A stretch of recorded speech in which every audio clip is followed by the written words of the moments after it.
Oppo Reno 13 5G flagship লেভেলের নতুন ধামাকা হতে যাচ্ছে এই ফোনটা। আর আজকের ভিডিওতে এই ফোনটা নিয়ে ডিটেলসে কথা বলবো আপনাদের সাথে।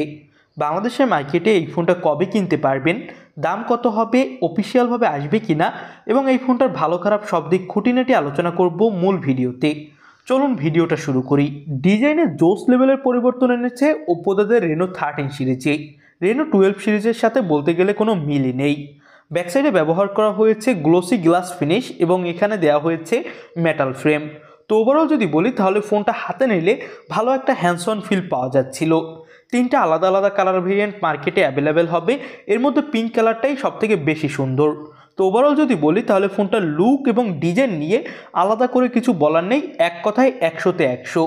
এবং বিল্ড কোয়ালিটিও ভালো এবং এই ফোনটাতে দেওয়া হয়েছে IP69-এর সাপোর্ট, যার ফলে ফোনটা যদি গরম পানিতে অথবা অতিরিক্ত ঠান্ডা পানিতেও পড়ে যায় তাহলেও কোনো ধরনের সমস্যা হবে না।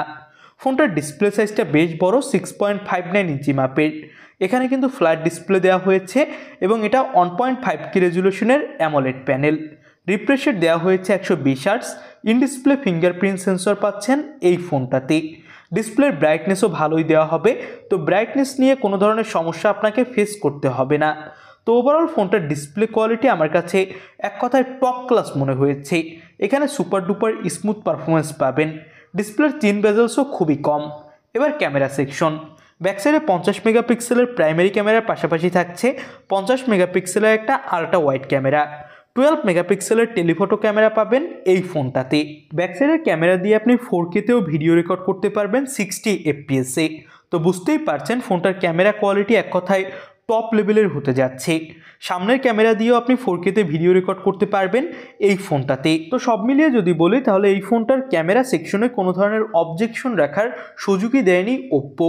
ক্যামেরা কোয়ালিটি এক কথায় টপ ক্লাস হতে যাচ্ছে এই ফোনটাতে পারফরমেন্সের জন্য দেওয়া হবে মিডিয়াটেকের ডায়মেনসিটি 8400 চিপসেট, যেটা কিন্তু পারফরমেন্সের দিক থেকে খুবই জোস লেভেলের একটা চিপসেট হতে যাচ্ছে। এখানে আপনি PUBG, free fire, call of ডিউটির মতো গেমগুলো পাশাপাশি সব ধরনের হাই সেটিংসের এডিটিং সফটওয়্যার খুবই ইজিলি রান করাতে পারবেন।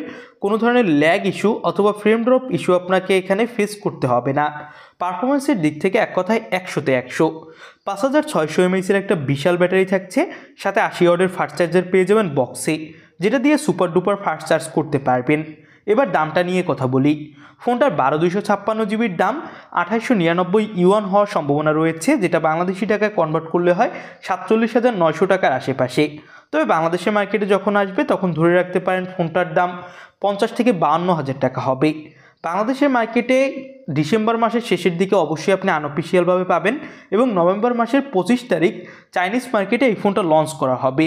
তো সব মিলিয়ে এক কথায় জোস লেভেলের একটা কম দামি ফ্ল্যাগশিপ ফোন হতে যাচ্ছে।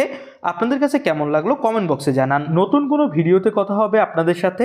আজকের মতো ভিডিও এখানেই শেষ করছি। আল্লাহ হাফেজ।